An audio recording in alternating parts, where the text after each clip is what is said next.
Bien, buenos días. Vamos a dar inicio a la conferencia del día de hoy del taller José Villagrán García.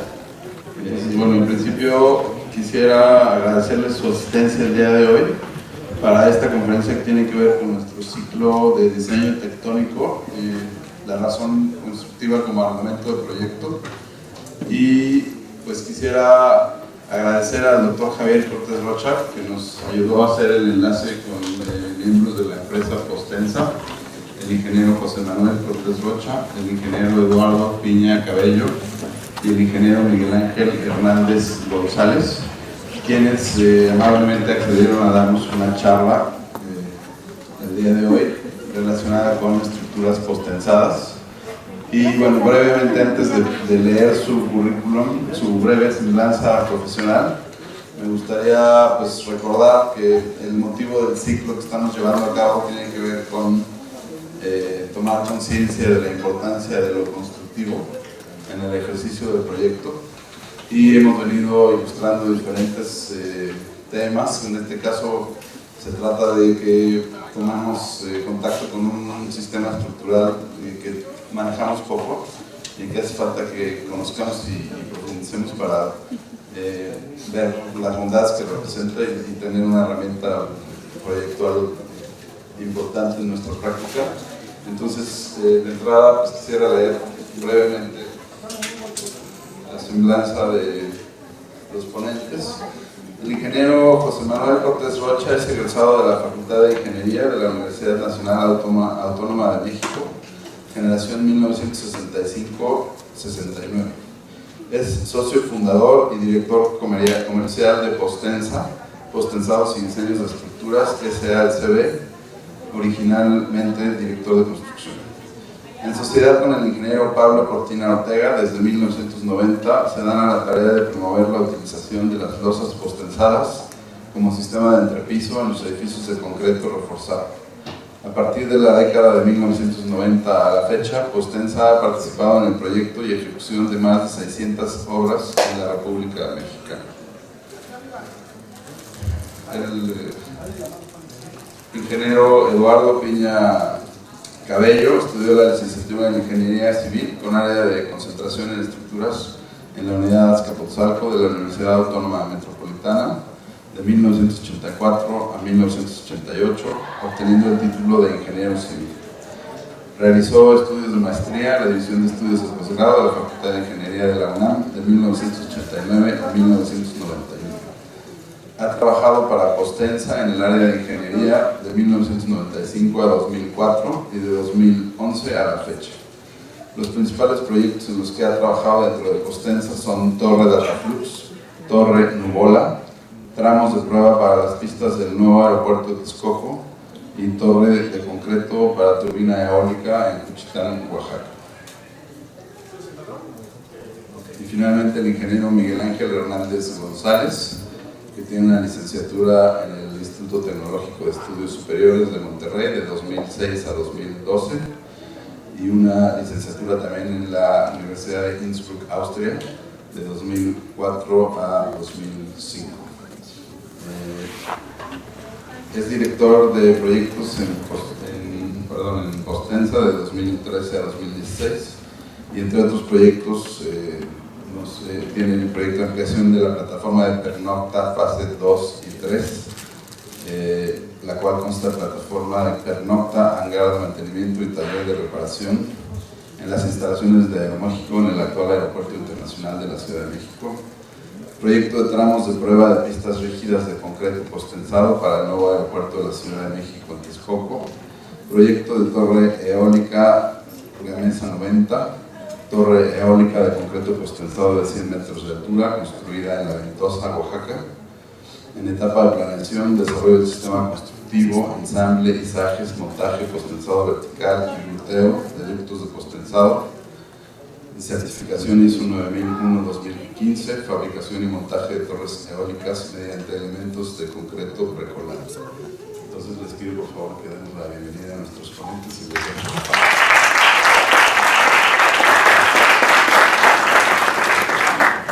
Postensa es una empresa de ingeniería Tensa tiene mucho éxito por dentro. Entonces, siempre estamos innovando, siempre estamos trabajando. Nosotros tenemos una historia continua de expansión y éxito que abarca más de 3 décadas. Es actualmente una compañía líder en diseño y construcción de estructuras pospensadas.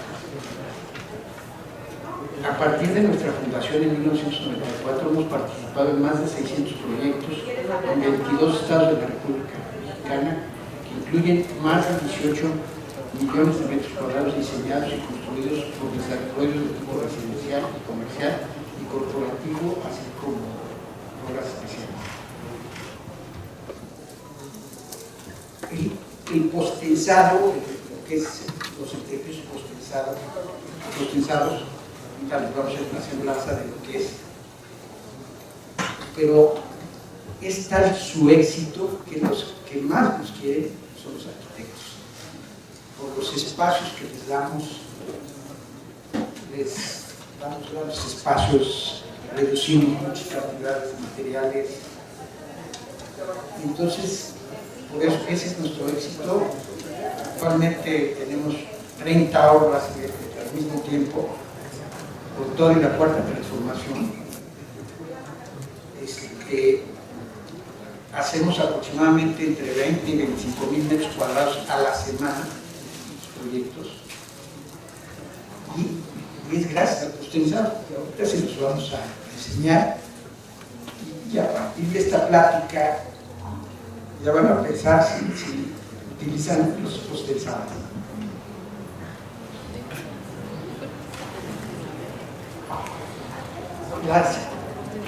Las losas postensadas tienen 4 elementos principales. 4. Obviamente el cemento, que es con el que se hace el concreto. El concreto es muy bueno para resistir la compresión, no la tensión. Entonces, por eso es que es el concreto reforzado. Entonces, los elementos son el cemento, el concreto, el acero de refuerzo y el acero de refuerzo. Entonces, vamos a ver rápidamente lo del cemento, de dónde se obtiene, cómo se hace el cemento. Son básicamente con piedra sílica, arcilla, arena, y de ahí son los componentes del cemento, que es el calcio, el sílico, el silicio, aluminio y hierro.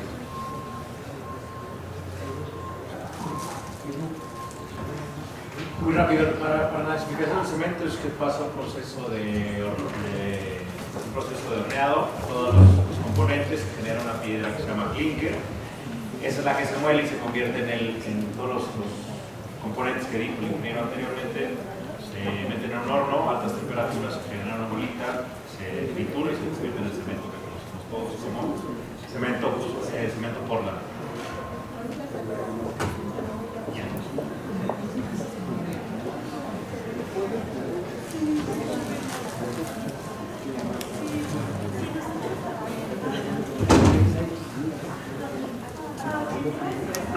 Ahora, vamos a ver cómo se hace el concreto.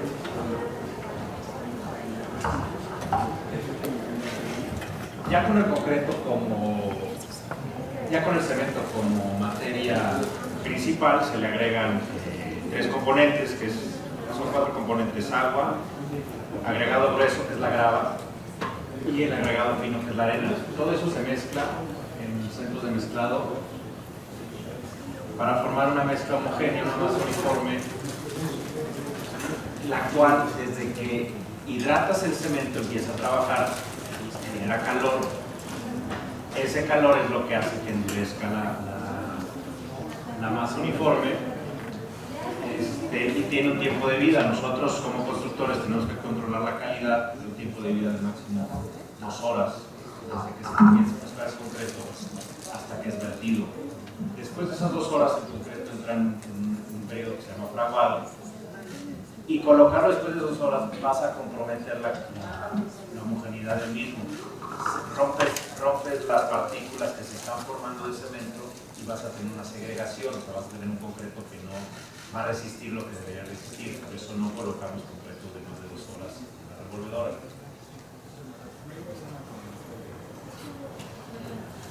Entonces ya tenemos los primeros 2 elementos, que eran el cemento y el concreto. Ahora tenemos el acero de refuerzo, que es el que le ayuda al concreto para las tensiones.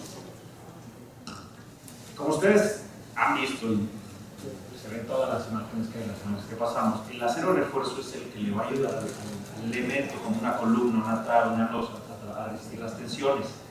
Quiere decir que trabajan a la par. El concreto le gusta trabajar en tensión, en compresiones, y el acero de refuerzo se va a elongar o va a tomar las tensiones propias de las cargas o resultantes de las cargas de su propio peso. Lo más importante para la colocación del concreto y el acero refuerzo es comprobar que todo el acero refuerzo esté totalmente cubierto por el concreto, tener una colocación por medio del vibrado para garantizar que no se queden partículas de aire dentro del elemento, como una traba, una columna.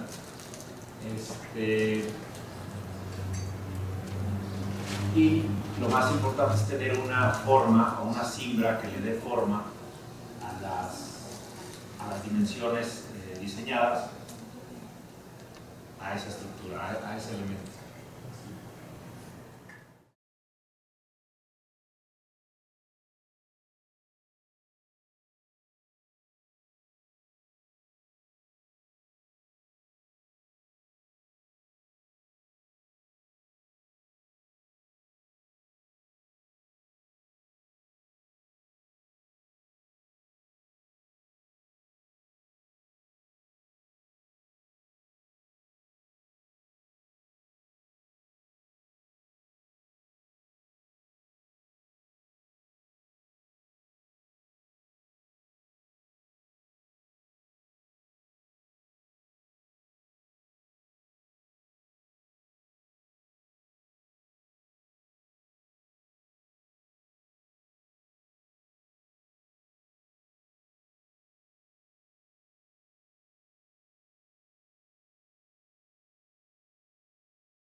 Buenos días.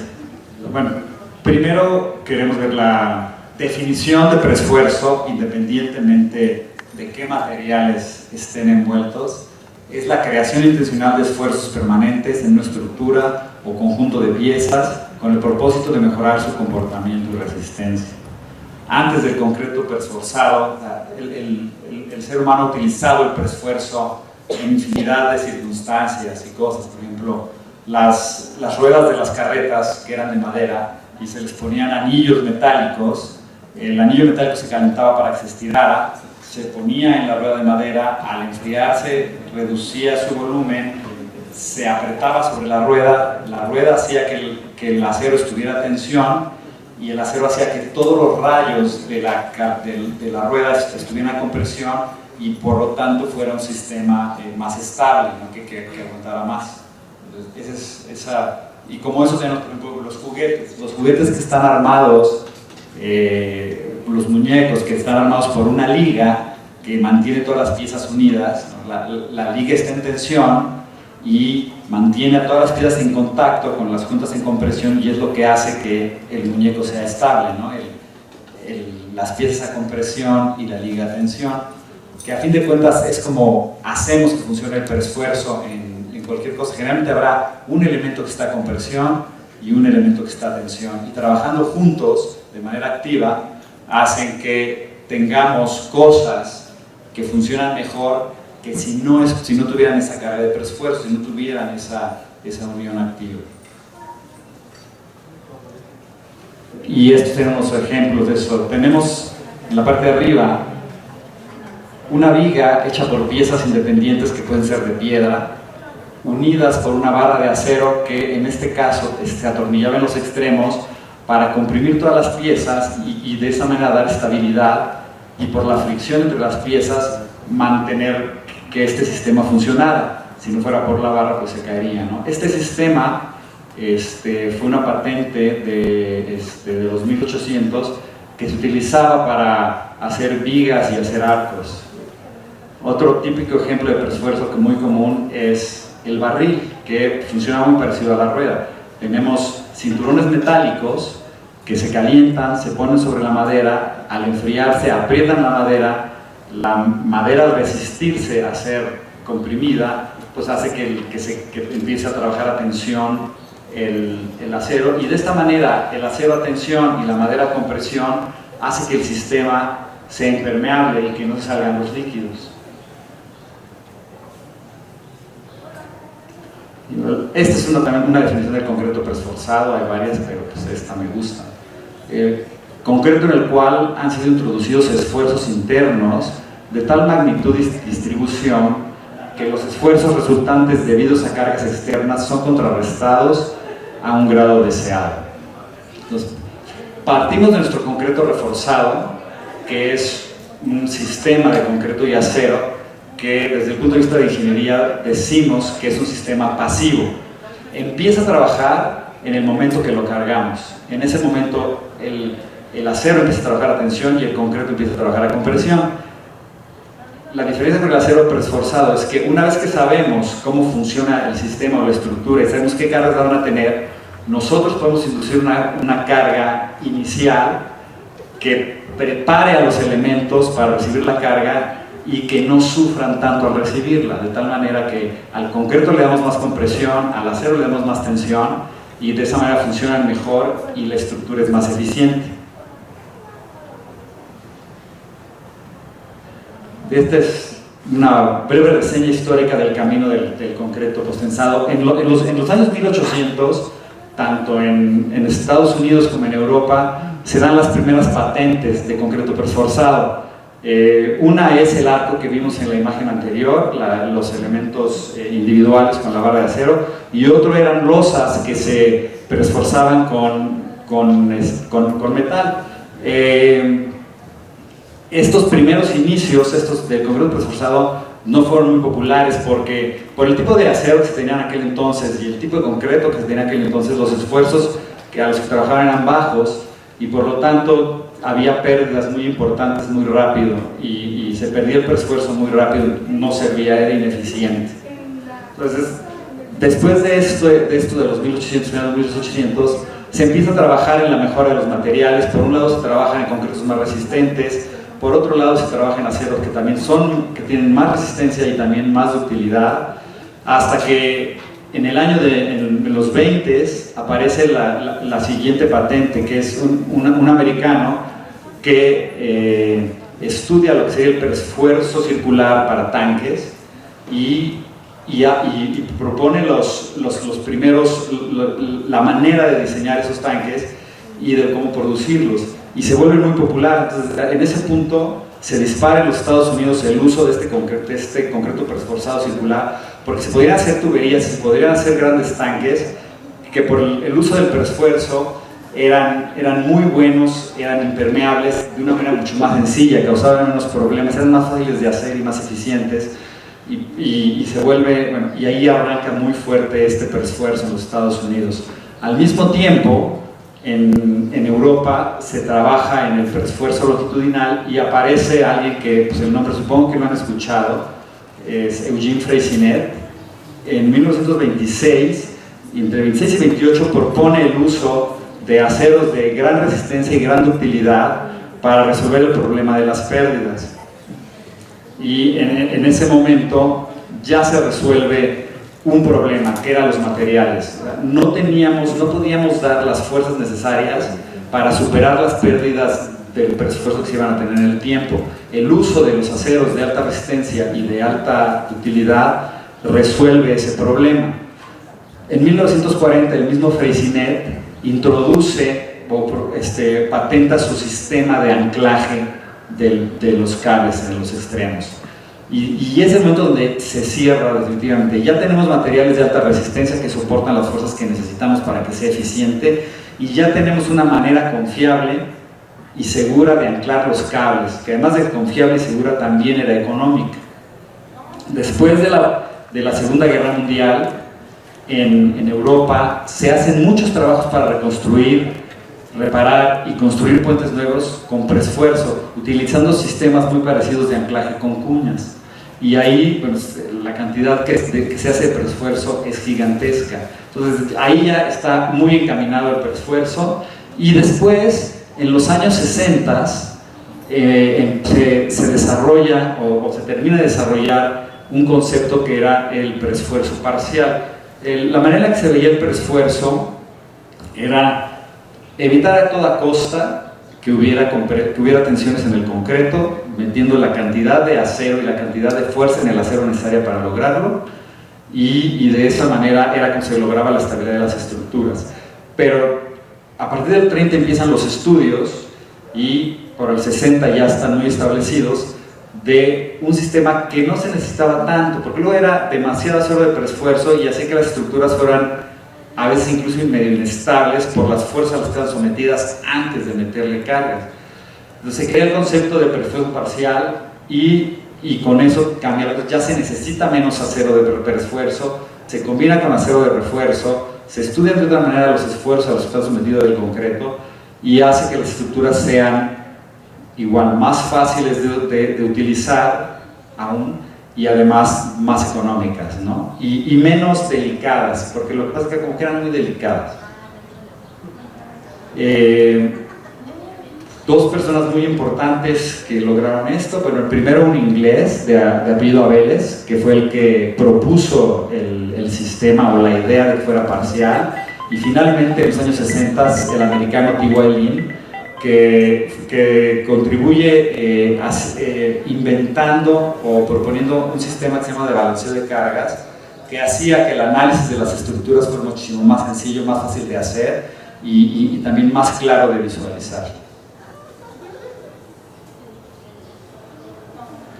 Ahora, por la manera en la que aplicamos el preesfuerzo en las estructuras, lo dividimos en dos tipos: el pretensado y el posttensado. El pretensado es aquel en el que primero tensamos los cables de acero o el material de preesfuerzo, luego le colamos el concreto encima, y después soltamos los cables, y los cables, al tratar de cortarse, pues le inducen el preesfuerzo al elemento de concreto. Esto es típico, las vigas tipo I que se usan en los puentes, las vigas tipo T y tipo doble T que se usan en cubiertas, y las viguetas de vigueta y bovedilla también se hacen así. Perdón, Eduardo. Es muy importante mencionar que en el caso de los concretos pretensados, el acero de preesfuerzo que está pretensado está desnudo totalmente. Entonces, cuando se cuela la pieza, ya toma en contacto el concreto con el acero desnudo y entonces está tensado. Cuando fragua el concreto, el acero sigue tensado. Entonces, ya que tiene cierta resistencia, que es el 65% de resistencia del concreto, se suelta y entonces el acero de esfuerzo tiende a regresar, entonces está trabajando a fricción. Entonces, esa es la gran diferencia entre el pretensado y el posttensado, porque el posttensado sí va adentro o de un ducto o el acero está forrado, no está en contacto con el concreto. Sí, la transmisión de esfuerzos entre el concreto y el acero cuando está pretensado es por el contacto de los materiales, por adherencia. Después tenemos el sistema, el posttensado. El posttensado, primero se hacen las piezas de concreto que generalmente tienen ductos, el posttensado lo dividimos en dos tipos: posttensado adherido y posttensado no adherido. El posttensado adherido, la pieza de concreto se cuela con un ducto por el cual después se introducen los cables de preesfuerzo, se tensan con placas de anclaje, y una vez que han sido tensados y que se sabe que todo está bien, que el acero se tensó a la tensión correcta y que el concreto se comportó adecuadamente una vez que empezó a trabajar a compresión por el preesfuerzo, se inyectan los ductos por donde iban los cables, se inyectan con lechada de concreto, con la idea de que de ese momento en adelante la transmisión de esfuerzos entre el concreto y el acero también sea por adherencia. El uso de los anclajes nada más es inicial, después ya no son importantes, porque ya van a estar trabajando igual por adherencia, igual que el pretensado. Y el posttensado con tendones no adheridos son tendones que están envueltos en grasa y una cubierta de plástico, que eso sí, nunca van a estar adheridos al concreto. Entonces, eso sí, igual se tensan, se anclan y siempre van a estar desligados. Ahí siempre el preesfuerzo en la pieza de concreto va a depender de los anclajes en los extremos, y de ahí la importancia que sean confiables. Las principales diferencias entre el pretensado y el posttensado. Entonces, el tensado en el pretensado se hace previo al colado y en el posttensado se hace después. Primero se cuela y después se tensa. Generalmente los elementos pretensados se hacen en plantas y los posttensados se cuelan en sitio. Es lo más común, aunque obviamente, que es lo general, puede haber variaciones para casos específicos. El pretensado, como los cables se tensan primero y antes de ponerle cualquier material tienen que estar tensos, pues como que es más rígido en las cosas que se pueden hacer. El posttensado no, el posttensado, como primero colamos la pieza que puede tener ductos con cualquier geometría y después el acero se tensa y sigue la forma que se hizo en el ducto, y el concreto impide que tome la posición recta, y con eso pueden jugar con muchas combinaciones de fuerzas, pero ya se vuelve más aburrido. Luego, es común, las piezas de pretensado se usan mucho en estructuras isostáticas, y el posttensado está más pensado para estructuras hiperestáticas. En el pretensado, una vez que la pieza sale de la planta, ya está lista para ser utilizada y no hacemos más.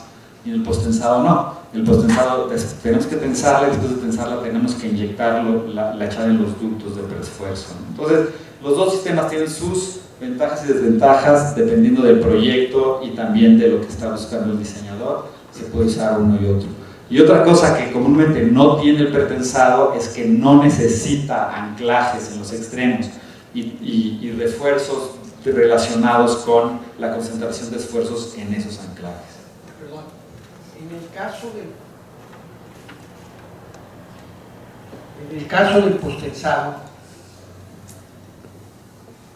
en la mayoría de los casos, los cables tienen una traza parabólica. Entonces, con dos funciones. Una, cuando se tensa, está trabajando la pieza a compresión. Y después, cuando se tensan, los cables, como no tienen contacto con el concreto, porque están en un ducto, tienden a irse hacia arriba en contra de la gravedad. Entonces, esa ventaja tiene el postensado sobre el pretensado.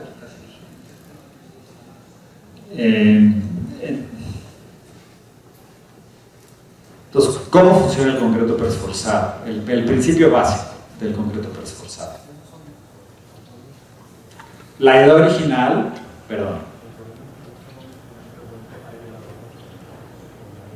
la idea original era generar una fuerza de compresión en el concreto que al estar sometido, bueno, aquí tenemos una viga con una carga uniformemente repartida, y si viéramos los esfuerzos al centro del claro generados por esa carga, tendríamos compresión en las fibras superiores y tensión en las fibras inferiores. La idea original del preesfuerzo, del concreto preesforzado, era eliminar estos esfuerzos de tensión, ¿sí? Quitarlos por completo. Entonces, si poníamos un elemento de acero en el centroide de la pieza generando compresión, generábamos este diagrama de compresiones rectangular en la pieza, que al ser sumado a los esfuerzos generados por la carga, llegábamos a una condición final que nos aseguráramos de que estuviera siempre a compresión en la parte baja. Claro, que este sistema, que es el inicial, es de donde empezamos, tiene el problema de que para lograr reducir los esfuerzos de tensión abajo, tenemos que incrementar mucho los esfuerzos de tensión arriba.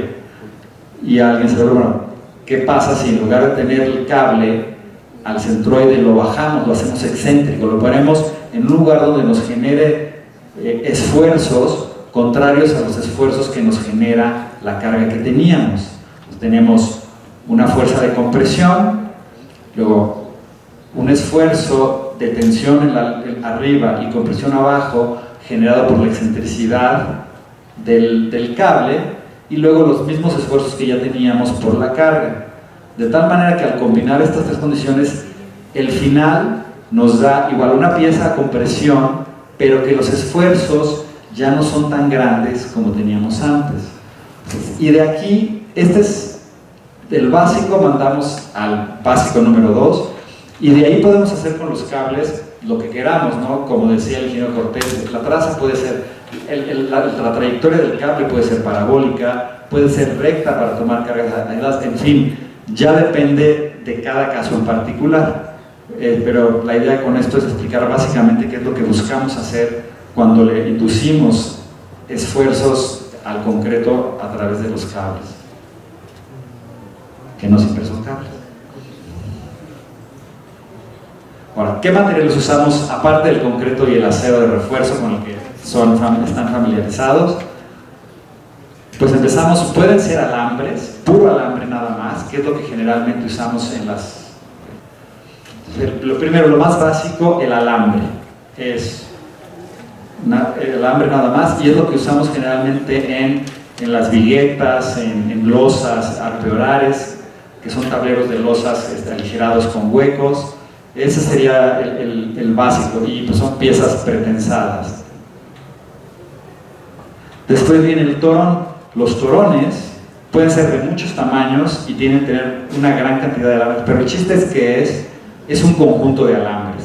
Y el torón típico es un torón de 7 alambres, 6 alambres alrededor y uno al centro, que puede estar desnudo, que es el que usamos en el preesfuerzo, en el postensado adherido, o el que les platiqué que trae que viene engrasado y con su ducto de PVC, que es el que utilizamos en el no adherido. Y aquí viene un ejemplo de cables en una obra que se utilizan para losas y que son no adheridos. Aquí están como llegan, como los entregamos, y aquí ya están acomodados en la losa.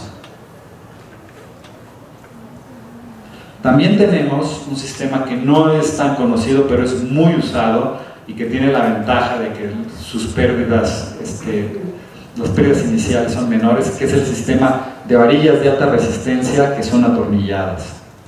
Entonces, es una varilla que parece como si fuera una varilla típica corrugada, pero no lo es una varilla, lo que tiene es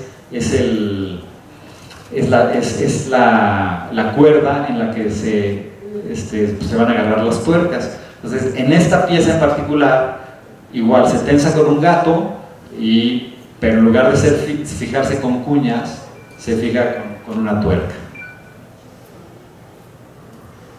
Tenemos los ductos que se utilizan para el preesfuerzo adherido, que pueden ser de plástico o de acero galvanizado. La tendencia es al plástico, da menos problemas, aunque es un poco más caro, pero pues tiene muchas formas, puede tener formas planas, es mucho más cómodo de usar y también tiene menos problemas de corrosión. Estos son los anclajes típicos que tenemos con cuñas. Sí, este es un anclaje multitorón que se utiliza para el preesfuerzo adherido. Estas creo que eran de 12 y estas de 7, ¿no? Esta es la placa de anclaje y esta es la placa que se queda unida al concreto con la que transmitimos la fuerza. Por aquí salen torones de 7 hilos y cada uno de esos torones se agarra con estas cuñas. Luego tenemos el anclaje monotorón, para nosotros torón, que es el que se usa en las losas y que se utiliza comúnmente con el cable no adherido. Y bueno, pues este es un sistema más sencillo, más fácil de manejar porque es individual y es el preferido para la construcción de losas postensadas. Estos son los gatos que usamos para tensar. Este gato es el gato que se utiliza, es el gato monotorón, tensa de un cable en un cable, nada más.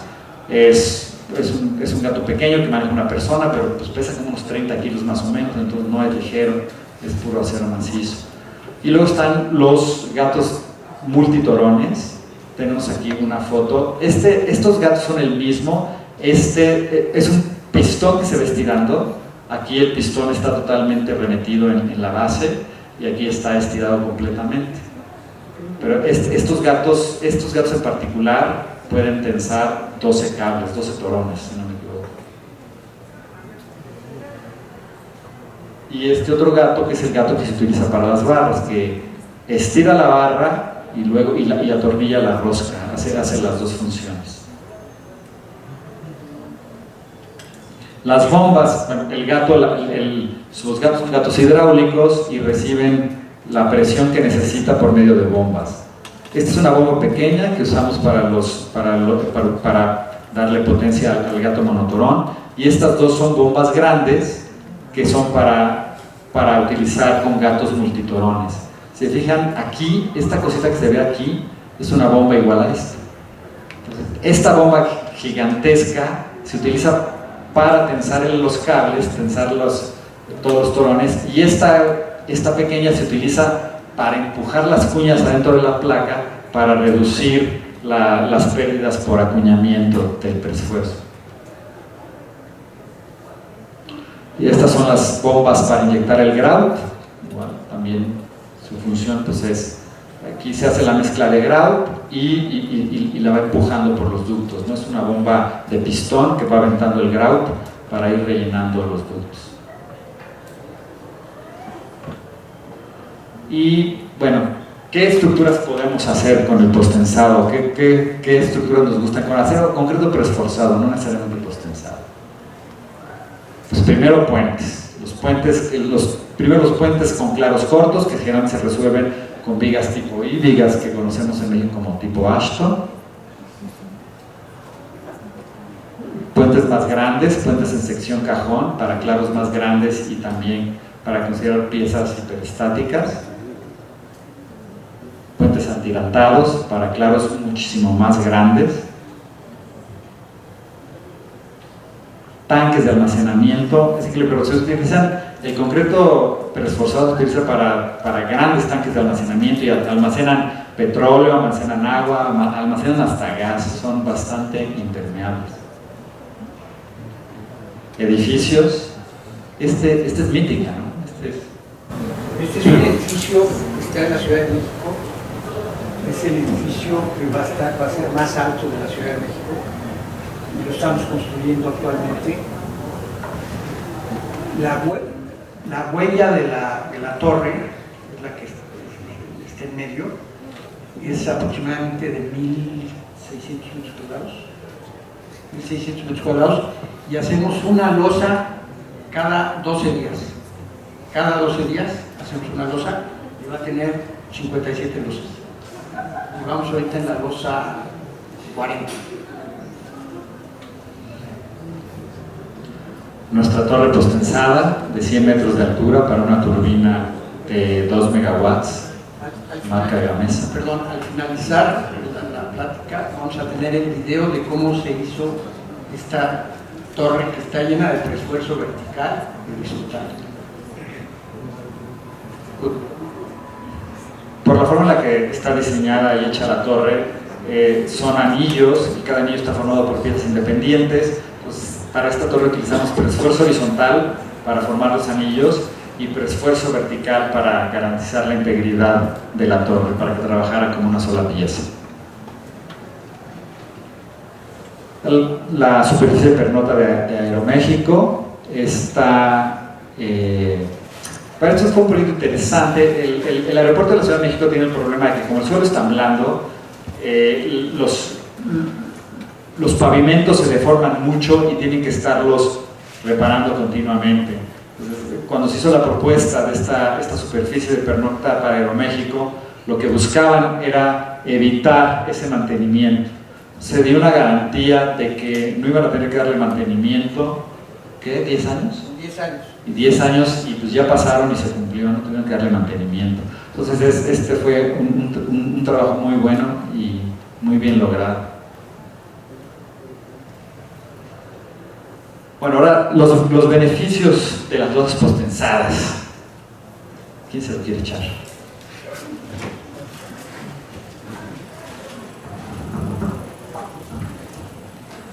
Bueno, ahora sí que ya les platicaron de dónde viene, cómo se hace, cómo se diseña. Yo les quiero platicar qué pueden hacer ustedes o qué le pueden pedir a los ingenieros para que no les digan que no se puede o que es muy difícil o que va a salir muy caro. El sistema tradicional, que es con el acero y el concreto reforzado, simple, no te va a dejar tener claros tan grandes como un sistema postensado. O vas a tener mayores apoyos. Lo que nosotros les proponemos, o lo que el mercado quiere ahorita y lo que ustedes quisieran diseñar, es que el mismo espacio tenga menos apoyos y tenga más espacio interno. Nosotros lo logramos por medio del diseño, nosotros lo logramos, como lo dijo Eduardo, a través de generar esfuerzos en la estructura, esfuerzos positivos que te quitan la necesidad de tener apoyos. Acá tienes un sistema tradicional en un claro típico de la misma estructura, tú necesitas 9 columnas, acá necesitas 4. Las alturas libres de entrepiso en un sistema tradicional vas a tener mayores peraltes en las traves y por ende vas a tener menor altura. Nosotros con el sistema postensado, como tienes menores alturas en las traves, en la misma altura de entrepiso te va a lograr una mejor calidad. ¿Por qué? Porque quitas la trave de la losa y tú puedes tener un sistema continuo de losa aligerada plana, una losa que no requiere traves peraltadas y que tú puedes pasar el plafón continuo o dejarlo aparente como en oficinas o centros comerciales. Lo que decíamos, un mismo claro, una misma estructura, un mismo diseño de claros va a tener un menor peralte en las traves. Para el tema de costos, cuando les toque también traducir su diseño a un costo, las estructuras postensadas, que aquí se representa con el cable en el intermedio, va a tener una menor densidad de acero refuerzo, porque el cable le ayuda a tomar las tensiones que tú tomarías en un sistema tradicional con la varilla y todos los anillos. Acá bajas la densidad añadiendo el cable de preesfuerzo. En un corte, esta es una sección que nosotros en el diseño proponemos. El sistema tradicional va a tener una densidad mayor de estribos y de acero refuerzo, que son los puntitos azules y naranjas. Acá simplemente en lugar de usar 4 varillas abajo vas a usar 2 y 2 en el centro en lugar de usar 4. Igual la puedes hacer del mismo peralte, pero bajar la cantidad de acero refuerzo. Esto nos ha ayudado a través de nuestro diseño a poder participar en los edificios más altos de México. Ustedes lo que ven aquí es un skyline de estructuras de más de 100 metros de altura, porque al querer ir más alto, el tiempo para el desarrollador se vuelve clave. Si tú al desarrollador le dices que vas a tener una estructura de 80 niveles y que te vas a tardar en hacerlo 2 años, ya se vuelve un poco inviable. Bueno, no inviable, sino que se sale de los parámetros que quiere tener el desarrollador. El desarrollador quiere posicionar rápido su estructura, posicionar rápido sus departamentos, su hotel. ¿Cómo lo hacemos nosotros? ¿Cómo lo hemos hecho? Estructuras de más de 100 metros de altura. Proponemos un sistema de rapidez y calidad. ¿Por qué? Porque mientras otros sistemas, como son los prefabricados o el colado en sitio o el acero reforzado, requieren de tiempo para la producción, de tiempo de fraguado, nosotros con el postensado logramos tener ciclos mayores. Es decir, yo una losa que colé hace 7 días, yo ya la puedo descimbrar. Cuando la práctica común en la industria es que te tienes que esperar hasta 28 días, 18, para poder descifrar, para poder pasar del nivel que ya colaste al siguiente nivel. Esto te da una eficiencia, que es lo que nosotros le presentamos al mercado ahorita, con el mismo equipo, con la misma cantidad de cimbra que otro sistema, nosotros lo logramos en una mayor velocidad y con los beneficios, obviamente, en una estructura tan alta, poder tener un espacio de confort al interior mayor es lo que pide ahorita la industria. Lo que ustedes pueden proponer es un espacio en una altura de tales magnitudes, espacios abiertos, espacios confortables. Perdón, la torre de la izquierda es precisamente esta, se llama Torre Obispado, porque está en la región de Obispado, en Monterrey, Nuevo León. Esa torre ahorita, en unos días, va a ser la más alta de Latinoamérica. En Chile hay otra torre muy alta, que era la más alta, pero el dueño del edificio, un muchacho que se llama Oscar Martínez, pidió hacer el copete de arriba para que su torre fuera la más alta de Latinoamérica. Se llama Torre Obispado.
es la parte de la cimentación.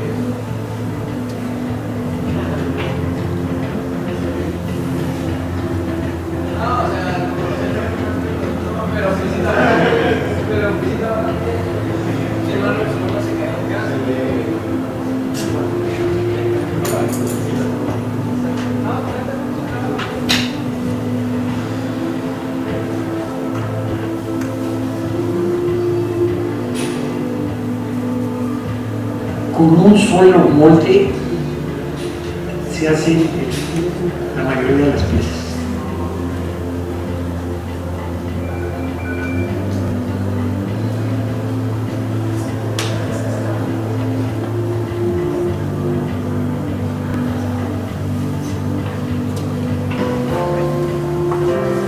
Esos son los puntos de esfuerzo que tienen las piezas verticalmente.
Entonces aquí lo que les platicábamos es usar el mismo posttensado, pero llevarlo a prácticas de la industria de construcción que no había llegado todavía este sistema.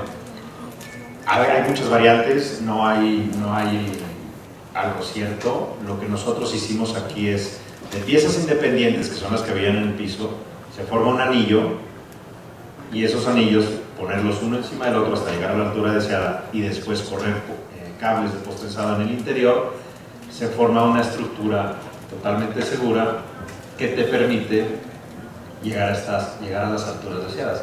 Nosotros en Oaxaca lo que hicimos es llegar hasta 100 metros, cuando todas las torres que ven al fondo son de 80, y esas torres son de un tubo metálico que viene de China, que viene de Asia, y que es la práctica común en la industria. Entonces nosotros estamos rompiendo con lo usual a través de utilizar este pequeño ingrediente que es el post-tensado, ponerlo en el concreto y lograr este tipo de proyectos. Lo mismo hacemos con las estructuras high-rise, con los rascacielos. Utilizamos el preesfuerzo donde debe ser utilizado.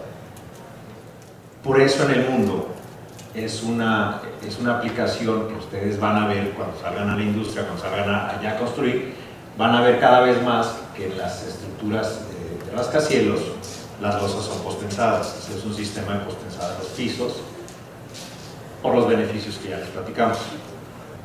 Un poquito para ponerlos en historia también.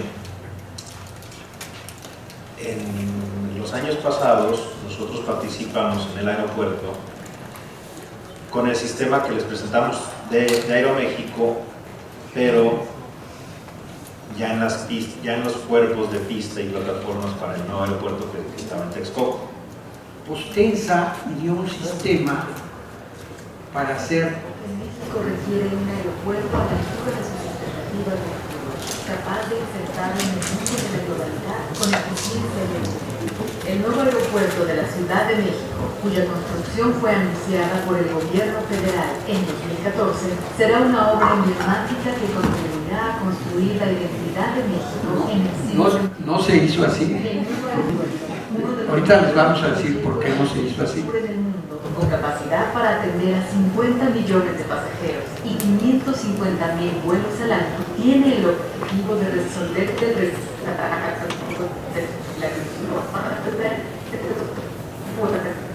en términos de competitividad. Para noviembre de 2020,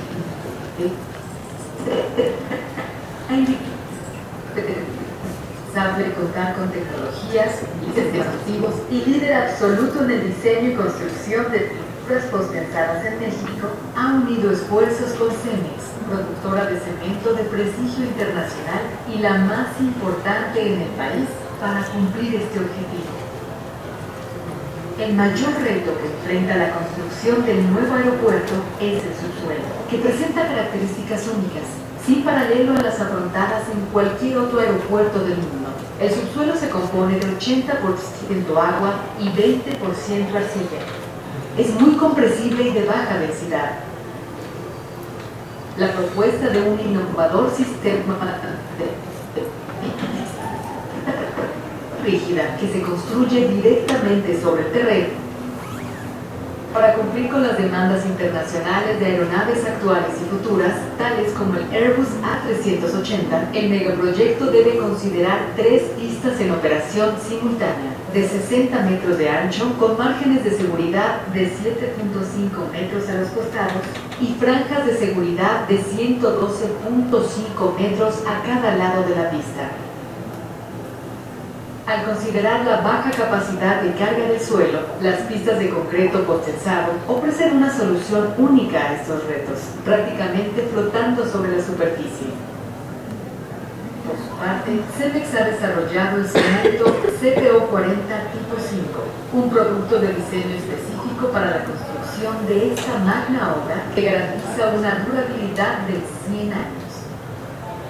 Los sistemas constructivos tradicionales no son compatibles con las características del suelo blando del ex-lago de Texcoco, ya que grandes volúmenes de rellenos generan serios asentamientos. Las pistas del actual aeropuerto son testimonio de los problemas que pueden suceder si en el nuevo aeropuerto se emplean los sistemas tradicionales. Además de las condiciones de servicio propias de la pista, los pesos de aeronaves como el Airbus A380, con cargas puntuales de más de 60 toneladas, someten a las nuevas pistas a condiciones extremas de servicio. En las pistas del aeropuerto actual, el gran peso de la carpeta asfáltica ha generado hundimientos que han sido resueltos con la adición de nuevas capas de carpeta, aumentando con ello el peso y el problema. Como resultado, en ciertas zonas, las pistas del aeropuerto actual tienen varios metros de espesor. Nuestra solución inicia con la idea de minimizar los esfuerzos transmitidos al subsuelo por la operación de la pista. El concreto postensado aligerado amplía el bulbo de presión de la pista y, como su peso es menor al del material desplazado, homologa los asentamientos. Al postenzar el concreto, tanto en el sentido longitudinal como el transversal, se logran las siguientes ventajas. Una distribución uniforme de los esfuerzos originados por las cargas de las aeronaves en la superficie de la pista. Por ser un postenzado continuo, el resultado es una superficie de 5 kilómetros de longitud, con la planeidad requerida por norma, sin puntas y de gran uniformidad. Se evita la fisuración en la superficie, aumentando su durabilidad. La explicación del funcionamiento de este sistema que logra una hoja de hilo 4 cosas sobre la superficie inercial, soportando así cargas mayores a sus dos modelos, como el de una nave, o como la contracción que mide un bloque de hilo por el efecto de la fuerza de las manos en los extremos, logrando de esta forma mover muchos litros como si fueran uno solo. La solución es ejecutada sin alterar las condiciones del suelo, después de retirar tan solo la materia orgánica. Es una solución industrial, con múltiples frentes de obra, en la que se emplean equipos diseñados ex profeso para generar resultados de calidad excepcional. El proceso comprende 3 etapas concatenadas, realizadas por una cuadrilla especializada en cada actividad, que integran ciclos de una semana. 1. Colocación de plantilla y de aislamiento de sulfatos e impermeabilización. 2. Armado de losa inferior, retícula de traves, colado de losa inferior y colocación de aligeramiento. 3. Armado de losa superior, colocación de preesfuerzo, colado y acabado superficial. La división de tareas especializadas optimiza los tiempos requeridos por cada actividad. Por ejemplo, en un tramo de pista de 6.000 metros cuadrados, solo se necesita un día para colar los 800 metros cúbicos de la losa inferior y 4 días para colar los restantes 600 de la losa superior. El plan para terminar el proyecto entero, incluyendo la totalidad de las superficies de rodamiento, las márgenes y las franjas, es de tan solo 48 meses, 2 veces más rápido que con un sistema tradicional. Por ejemplo, la construcción de un tramo de 100 por 60 metros de pista requiere únicamente 17 días calendarios. El proceso constructivo descrito se repite hasta concluir la obra. Para completar simultáneamente las 3 pistas de 5 kilómetros, se consideran 6 frentes de trabajo, 2 por pista. Así, las pistas, incluyendo sus márgenes y franjas de seguridad, podrán ser completadas en 14 meses. Lo importante a considerar es que el sistema permite la construcción simultánea de todo el lado aéreo, finalizando las 3 pistas en 14 meses. El proyecto en su totalidad será finalizado en 48 meses, permitiendo al aeropuerto iniciar operaciones y generar ganancias mucho antes que si se emplea cualquier otro sistema. Esto no es solo una propuesta, cuenta con la experiencia de la construcción de 2 tramos de prueba, solicitados y supervisados por el Grupo Aeroportuario de la Ciudad de México. La construcción de estos tramos formó parte de un total de 9 pruebas conducidas por esta entidad para identificar la mejor solución posible para las pistas. De acuerdo a estrictos parámetros de análisis, el sistema de pistas postpensadas obtuvo resultados excepcionales que lo ubican como un claro finalista en los sistemas a considerar para la construcción del nuevo aeropuerto. Adicional a esto, Postensa y Cemex cuentan con la experiencia de haber construido las plataformas de concreto postensado para pernocta de las aeronaves de Aeroméxico, mismas que con más de 7 años de uso en el aeropuerto actual prueban la viabilidad del uso del sistema en suelos blandos. Con el fin de garantizar el suministro de cemento, Cemex ha destinado planta barrientos a la fabricación de cementos CPO40 tipo 5. Por la parte de agregados, Cemex ha destinado una de las canteras más importantes en el Valle de México, Cerro Jardín, con capacidad actual suficiente y reservas necesarias para satisfacer los volúmenes requeridos para la producción de concreto.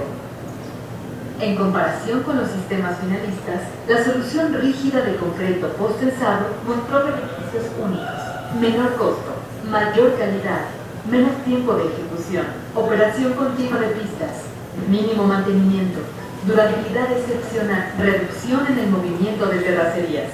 Todo esto en una tecnología 100% mexicana, capaz de dar solución a los retos, logrando la construcción total en tiempo y forma.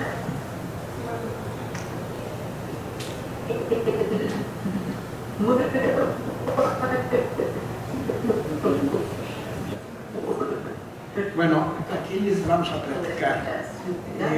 Competimos con 10 sistemas constructivos. Tecnologías de calidad internacional capaz de brindar a disposición una solución de Competimos con 10 sistemas constructivos para hacer lo que se llama el lado aire del aeropuerto, que son pistas, plataformas, calles de rodaje, márgenes de seguridad, franjas. Todo eso en 12 millones de metros cuadrados, 12 millones de metros cuadrados. Y las pruebas que hizo Postensa, 2 pruebas que invitamos al doctor Javier Cortés Rocha a conocerlas, fueron las triunfadoras, pero nos topamos con un problema muy serio. Nosotros ocupábamos 5 millones de metros cúbicos de concreto y el sistema más caro, el sistema que más movimiento de tierra tenía, requería de 60 millones de metros cúbicos de acarreos, de ir y traer, ir y traer. Entonces, en nuestro caso no teníamos eso, y en nuestro caso no podía haber corrupción, porque pues, nada más hacer concreto es muy medible, y el otro, pues fue el que escogieron. ¿Por qué fue? No sabemos. Obviamente se quedaron al 30% del movimiento de materiales, al 30%, o sea, ahorita hay el 30%, todavía les faltaba el 70%. Pero ya debió haber seguido así el aeropuerto, si ya se había escogido así. De hecho ya no podíamos entrar nosotros porque ya el suelo ya no servía nuestro sistema, porque ya le metieron material al suelo. Entonces el aeropuerto debió de haber seguido ya con ese sistema, ya estaba hecho lo más difícil. Igual el edificio, pues ya estaba muchísimo dinero ahí metido, más de 100,000 millones de pesos metidos ahí, tirados a la calle.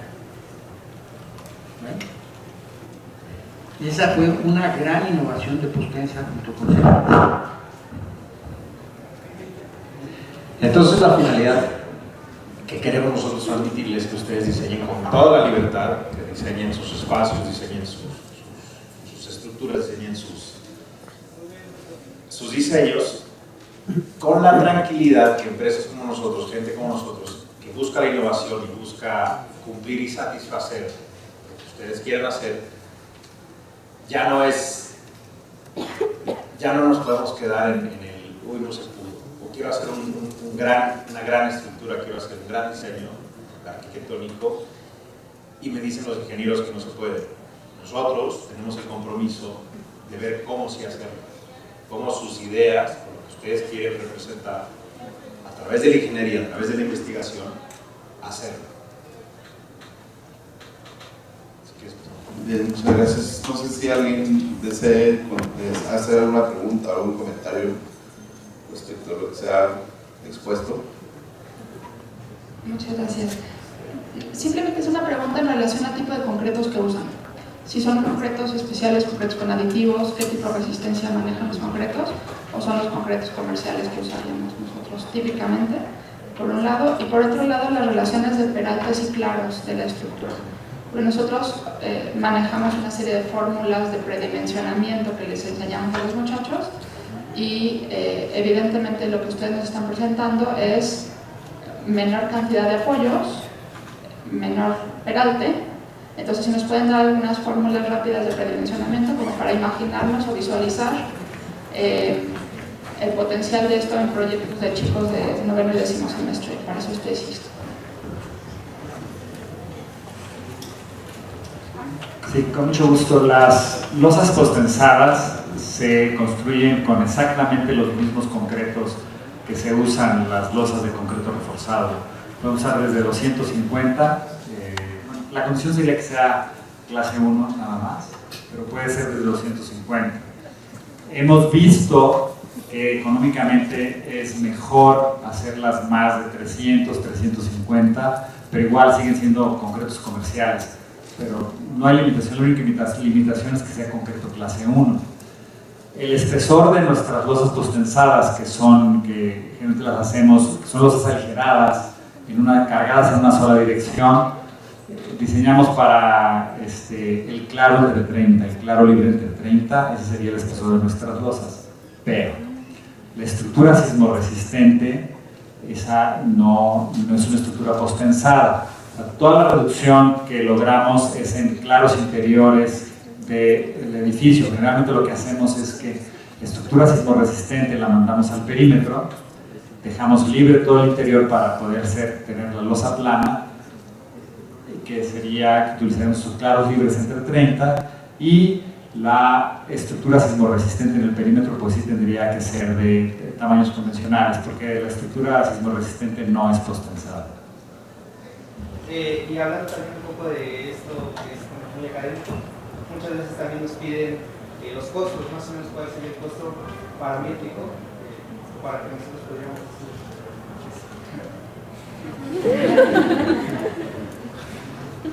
Mira, los costos, hay infinidad de condiciones o variantes que te van a llevar a un costo.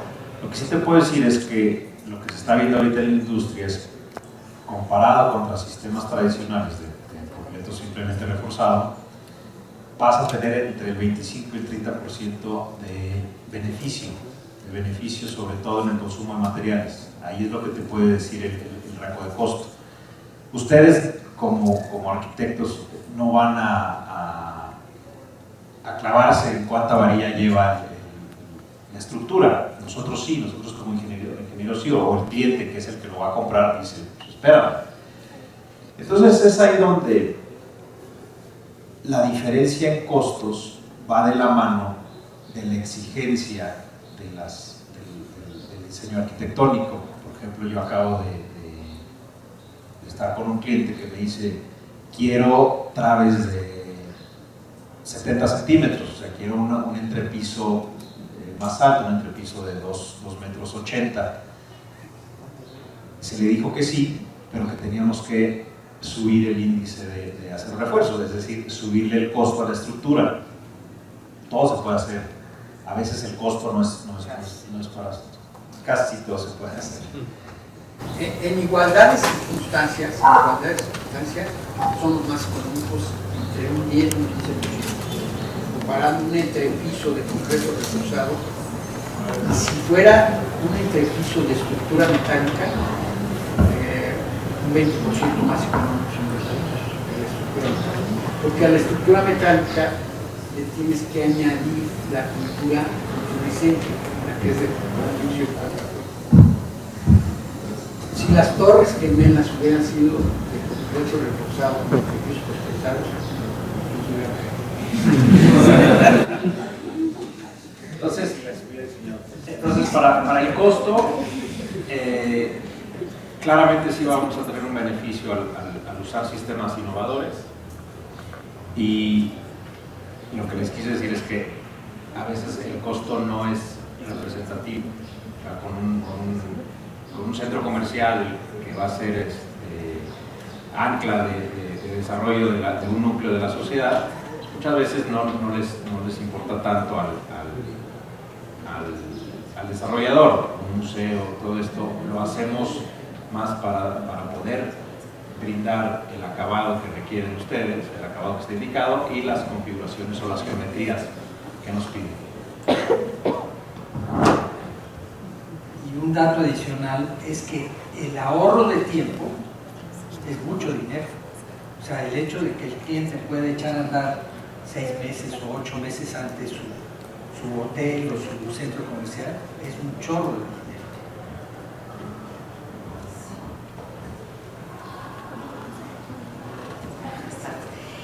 Me hizo pensar esto esto de la torre eólica en Oaxaca, el factor sísmico, ¿cómo debe haber sido pavoroso? Ahí los tenemos, en Oaxaca. Sí. El sismo de Juchitán, el Luis nos tocó estando allá cuando íbamos a media construcción, entonces, pues sí aguanto. Todavía no teníamos pensada la torre de Oaxaca. Pero teníamos previsto el diseño contra el sismo en caso de procedimiento constructivo. Sí, o sea, están diseñadas las estructuras, ¿no? Existe la tecnología en el mundo para tomar en cuenta el diseño por sismo, obviamente el diseño por viento, y no como una carga accidental, sino como una carga constante, también es muy importante. Son muy raras las ubicaciones en el mundo, como Oaxaca, en la que el sismo realmente se convierte en el factor crítico y no el día a día. En cuanto a fuerzas y en cuanto a conexiones, porque, por ejemplo, para la resistencia del concreto, lo que rigió el diseño fue la fatiga, el ciclo de fatiga. O sea, usamos concretos dependiendo de la pieza, pero bueno, entre 550 kilos por centímetro cuadrado y 750 kilos por centímetro cuadrado fueron las resistencias de concreto que utilizamos. Y lo que rigió la resistencia del concreto fue el diseño por fatiga.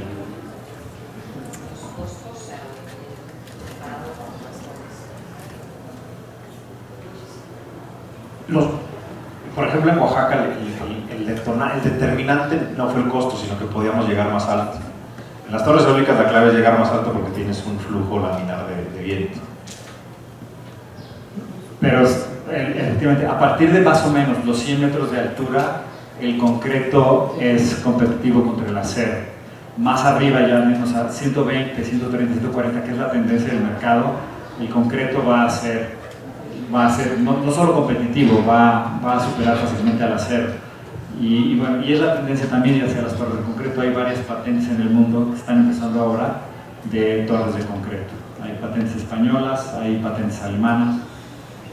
Está nuestra patente, creo que hay otra patente mexicana, no sé si han construido, pero yo había escuchado que hay otra patente mexicana.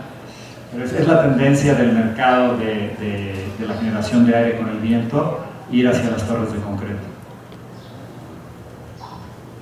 Bueno, algo que me gustaría que cobráramos conciencia como arquitectos, además de tener un buen médico y un buen abogado de cabecera, es recomendable tener un ingeniero también, o varios ingenieros, porque la interacción con ellos es básica, sobre todo en obras. Mientras mayor es la magnitud y la complejidad de los trabajos, más necesaria es la interacción con la ingeniería. Yo quisiera destacar otro aspecto que también es evidente en lo que nos mostraron y en la obra en general: la calidad de los acabados de las obras que se hacen con estos sistemas, en particular los pretensados, que nos permiten un mucho mayor control del terminado en el concreto, que quizás sea más difícil de ejecutar en campo. Y bueno, me gustaría hacerles la pregunta respecto al comportamiento de los acabados en las estructuras pretensadas y postensadas. Se habla en el medio de repente de que puede llegar a tener ciertas vibraciones los sistemas y que eventualmente pueden provocar fracturas o fisuras en acabados. ¿Esto es un mito o es una realidad? ¿Cuál es su opinión al respecto? No depende de que sea postensado o que sea pretensado, depende del diseño.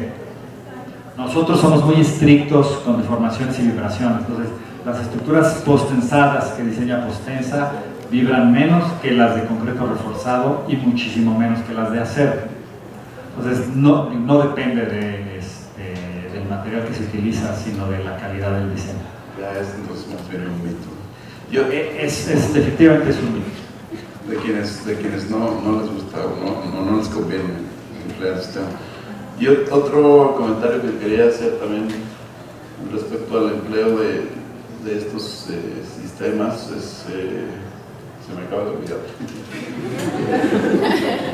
ahorita debe regresar. En lo que te acuerdas, a modo de complementar los mitos que existen allá afuera sobre el postensado, recuerden que todos los mitos se generan por desconocimiento de las cosas. Entonces nosotros como jóvenes, ustedes que están en la escuela, deben de ver lo que hay, lo que se hace, cómo se hace.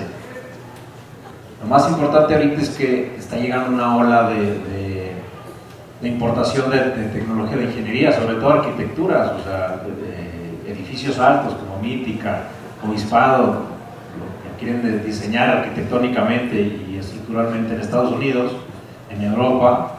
Cuando a la pregunta de su maestra, que si consideramos o si se consideran todas las fuerzas sísmicas, nosotros como muchas empresas mexicanas, y de hecho en la Ciudad de México y de aquí del Instituto de Ingeniería de la UNAM, salen los mejores ingenieros contra diseño sísmico. A nosotros nos han revisado nuestras estructuras en Estados Unidos, en Europa, en Alemania, y no hay observación alguna. Ustedes deben de confiar en lo que tienen, en lo que hacen, deben buscar empresas comprometidas en la seguridad. Muchas veces las vibraciones o las fallas sísmicas en las estructuras vienen porque son empresas que no tienen el compromiso, no tienen la historia que tenemos nosotros, o sea, son gente que no falla un poquito en la responsabilidad. Las estructuras que corren riesgos es porque son personas que no siguen el reglamento. Los reglamentos están ahí para cumplirse. Nosotros cumplimos el reglamento, inclusive hemos creado lineamientos propios de la empresa que se transmiten en un mayor confort de la estructura. ¿Qué quiere decir esto? Una estructura diseñada por nosotros tiene un plus que en el sismo no va a tener tanto movimiento. O sea, seguimos el reglamento al pie de la letra, inclusive un poquito más en cuanto a vibraciones, en cuanto a deflexiones de las losas. Eso es desde que se comenzó a diseñar en la empresa la estructura en concreto. Entonces, el mensaje es ese: confíen en lo que están haciendo, háganlo bien y respáldense con gente que confía, con su estructurista de confianza, como es el profesor, y sepan que allá afuera en la industria hay gente que hace las cosas bien y no tenemos que traer la ingeniería o las cosas de afuera. Aquí adentro sabemos hacer las cosas y las hacemos bien. Ya regresó.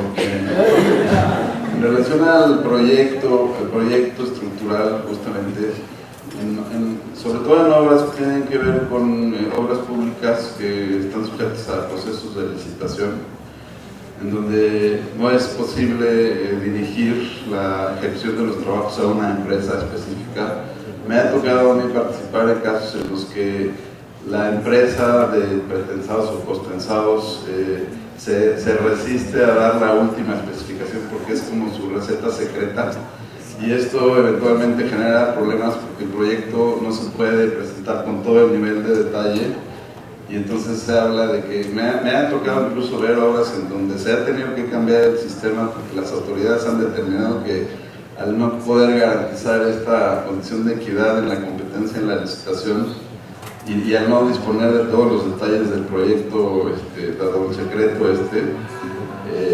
acaban optando por otros sistemas. ¿Cuál sería su opinión respecto al grado de especificación? Porque cada sistema tiene su secreto y probablemente no se comparte abiertamente de manera previa, ¿no?, al desarrollo. Tienes toda la razón del mundo. La obra pública en México actualmente, primero hay que hacer un concurso de diseño arquitectónico. Y ya que se tiene ese concurso de diseño arquitectónico, se hace un concurso, el diseñador hace un concurso de diseño estructural. ¿Qué pasa con nosotros? Nosotros, el 99% de nuestros proyectos son particulares, porque no se requiere eso. Nosotros a los inversionistas les ofrecemos que les hacemos su obra a precio alzado, tiempo determinado de obra, no se van a pasar ni de tiempo ni de costo, pero eso sí, nosotros hacemos el diseño estructural. Entonces, nosotros no podemos caer en la obra pública, porque en la obra pública la única manera de caer es ofrecerles un precio alzado y un tiempo determinado de obra. Nosotros con Cemex le ofrecíamos al gobierno hacer toda la obra a precio alzado y tiempo determinado de obra y financiada, 42,000 millones de pesos, lo del aeropuerto. Pero nosotros no íbamos a mover materiales, no iban a haber 2,000 o 3,000 camiones ahí haciendo cola. Entonces no entrábamos dentro del negocio y no íbamos a dar ni un quinto por fuera, ni un quinto. Entonces, si no entras en el negocio es como la mafia. Ahí está, no terminaron y perdieron las elecciones porque no pudieron enseñar. ¿Ya? Entonces, sí es muy importante, pues, estamos de acuerdo con López Obrador, pues, no hay corrupción, pero hasta él la tiene. Bueno. Para complementar, efectivamente pareciera que es magia o son secretos que tenemos en la industria, pero no, la realidad es que ustedes como jóvenes en desarrollo tienen que preguntar y tienen que saber qué hay allá afuera, y la gran importancia a ustedes como profesores es darles las herramientas, es decir, decirles cómo se hacen las cosas y qué hay para hacerlas. Nosotros tenemos que buscar qué es lo más conveniente para nuestro proyecto. No hacemos todas las obras en México con concreto post-tensado, pero hay una tendencia que el mercado lo pide cada vez mayor, y el gran secreto es empezar aquí en las universidades, empezarles a dar esa materia, empezarles a decirles que hay, cómo se hacen las cosas, y que los jóvenes sepan y busquen implementar los conocimientos adquiridos. Oye, a mí me gustaría tu opinión de una situación que me llama la atención respecto a la ingeniería y su relación con la arquitectura. Hay dos casos, o tres podría decir, que creo que ilustran esto. Uno es SOM, los que construyen muchos rascacielos. El otro es OBEARU, que es la oficina de ingeniería que hace proyectos así muy audaces. Y el otro podría ser Calatrava. En estos tres casos me llama la atención la relación que se establece entre la ingeniería y la arquitectura, porque nunca es como un paso posterior al diseño arquitectónico, sino que es a veces yo creo que hasta simultáneo o quizá anterior al diseño arquitectónico. Entonces, en su relación, en su práctica, más bien me gustaría que dijeran qué opinan de eso o cómo lo practican ustedes. Y en específico en México, creo que el plus bueno, no sé si es un plus, pero sí la característica peculiar de que tengamos fenómenos sísmicos le daría como un tratamiento distinto a todas las estructuras si se pensaran en una situación distinta a la que supongo que normalmente se hace, que es, se diseña el edificio, se diseña luego la estructura y ya después pues, se realiza, ¿no? Sino que tomando en cuenta que hay una situación sísmica, cómo se incorporaría en otro momento y si pudiera dar otro resultado, no sé qué opinan. Su profesor lo dijo muy atinadamente. Ustedes deben de buscar a los compañeros de ingeniería y tener a su ingeniero de cabecera. Nomás busquen a los más abusados, no vayan con los de malas calificaciones. No te creas. Mira, los casos que tú comentas, como es SOM o SOM, Calatrava o ARU, ellos tienen en México y en Estados Unidos el renombre ya de haber participado en los proyectos más importantes. Muchos de los proyectos más importantes en México lo están haciendo. ¿Cuál es la fórmula de éxito que yo te podría decir con la que cuentan ellos? Es que además de diseñadores tienen su despacho de arquitectura. La concepción, o como tú bien lo dijiste, ahorita nosotros hacemos el diseño arquitectónico con parámetros adquiridos, el entre 30, o lo que quieras, o el claro entre 30, y nos quedamos ahí en la arquitectura, y a la hora que llega a la mesa de un diseñador, tenemos que regresar a hacer el diseño arquitectónico. La fórmula de éxito que tienen estas grandes firmas de arquitectura e ingeniería es que previo de reuniones, previo de mucho trabajo, ya sale una concepción de arquitectura a la par de ingeniería. Aunque tú no tengas un diseño estructural, pero ya tengas un diseño arquitectónico, ya tiene unas bases, ya saben las columnas de qué dimensiones van a ser, predimensionamientos, ya hay un intercambio entre los arquitectos y los ingenieros. Esas firmas lo hacen así.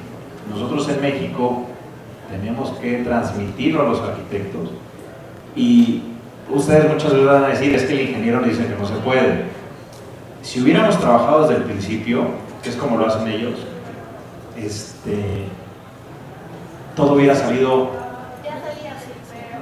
sido gestado desde el inicio, no un choque entre la arquitectura y la ingeniería, que es lo que pasa en muchos casos, y al final el arquitecto no se ve satisfecho por cambios que se hayan hecho, cambios mínimos, pero es el descontento que tenemos, el descontento profesional. Los despachos que tú dices, los despachos extranjeros, ellos toman la idea del cliente, primero los arquitectos lo conceptualizan y luego, antes de ir al cliente otra vez, van con su despacho de ingeniería y le dicen, oye, a ver, tenemos esto, vamos a hacerlo. Ya que hay un acuerdo entre ellos, ya van al cliente. Acá se es un poco diferente, el cliente busca al arquitecto, el arquitecto le resuelve, y entonces ahora sí hay que ir con el ingeniero, con ingeniería, para ver qué se haga. ¿Qué pasa si no lo hacemos así? ¿Qué pasa si el cliente ya dice, ya tengo un ingeniero y ya tengo un arquitecto, pónganse de acuerdo y ya vienen y me presentan el proyecto? Ese es el éxito que tienen ellos. No es que nosotros no lo sepamos hacer, simplemente tenemos un desorden previo, hay un desorden en los pasos. Pero está mal eso. Es la práctica que tenemos en México.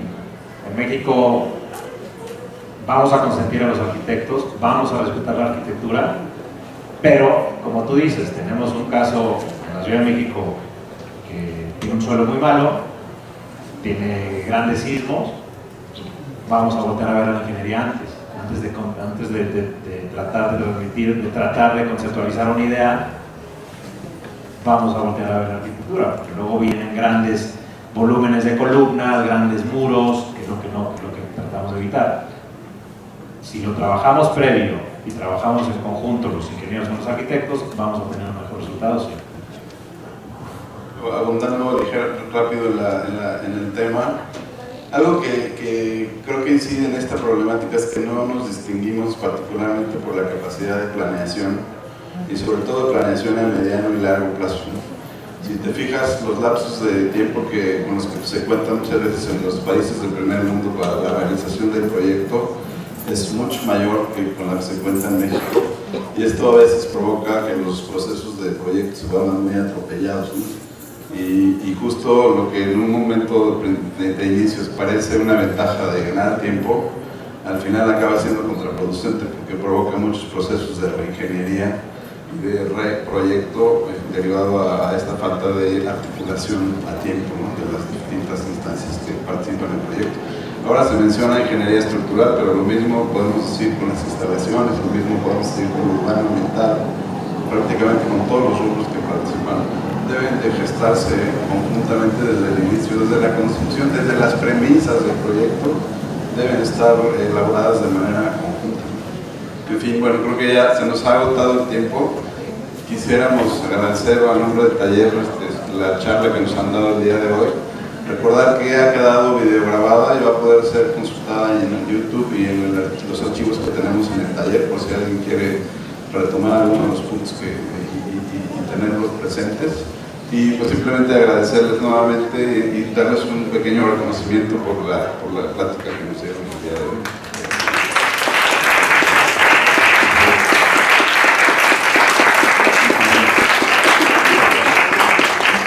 Bien, pues si no hay más, muchas gracias por su presencia y continuamos con las labores. Muchas gracias. Muchas gracias.